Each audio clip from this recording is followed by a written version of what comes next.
ওয়ালাইকুম আসসালাম। জি। আমার দুটো প্রশ্ন, একটা হচ্ছে চাল পড়া আয়না পড়া সম্পর্কে, যে এটা দিয়ে যে চোর ধরা হয় এটা কোরআন সুন্নাহর আলোকে কতটুকু শুদ্ধ। আচ্ছা। আরেকটা প্রশ্ন হচ্ছে, জি। মানুষ যদি নেক কাজ করতে থাকে আর হঠাৎ যদি শয়তান ওয়াসওয়াস দিয়ে তাকে দিয়ে শিরক ব্যতীত কোনো কবিরা গুনাহ করায়, তবে কি এই কবিরা গুনাহ দ্বারা ওই তার নেক আমলকে বরবাদ হয়ে যাবে? আর শিরক সম্বন্ধে কোন বইটা সঠিক, অথেন্টিক, কোরআন হাদিস ভিত্তিক, এরকম একটা বইয়ের নাম দয়া করে প্লিজ আমাকে বলবেন। জি, ধন্যবাদ আপনাকে। উত্তর নিচ্ছি ডক্টর মনজুরুল্লাহের কাছ থেকে। চাল পড়া আয়না পড়া এর পক্ষে কোনো হাদিস নেই, এবং এর মধ্য দিয়ে চোর ধরার কোন এলাজও আসলে সুন্নাহ আমাদেরকে দেয়নি, হাদিসও আমাদেরকে নেই।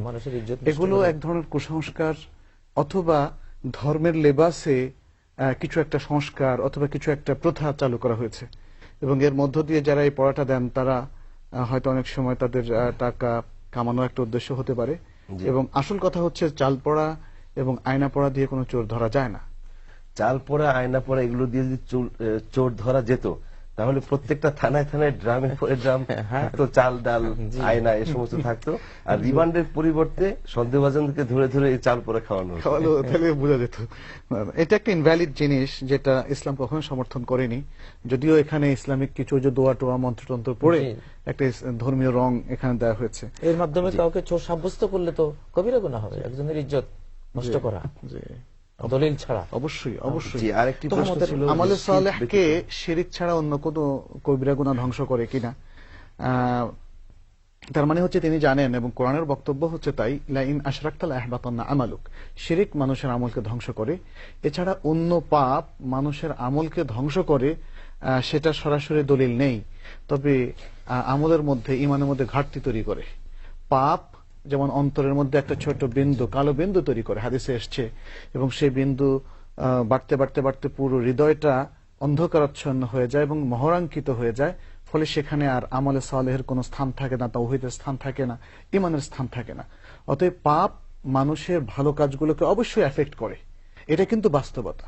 একজন লোক সমাজে খুব প্রতিষ্ঠিত এবং ভালো কাজ করেন, তিনি একজন সুনাগরিক, তিনি মানুষের প্রতি খুব দয়ালু, কিন্তু তিনি যখন কোনো খারাপ কাজে লিপ্ত হবেন, তখন তার সমস্ত ভক্তরাও তাকে ছি ছি করবে, তাই না?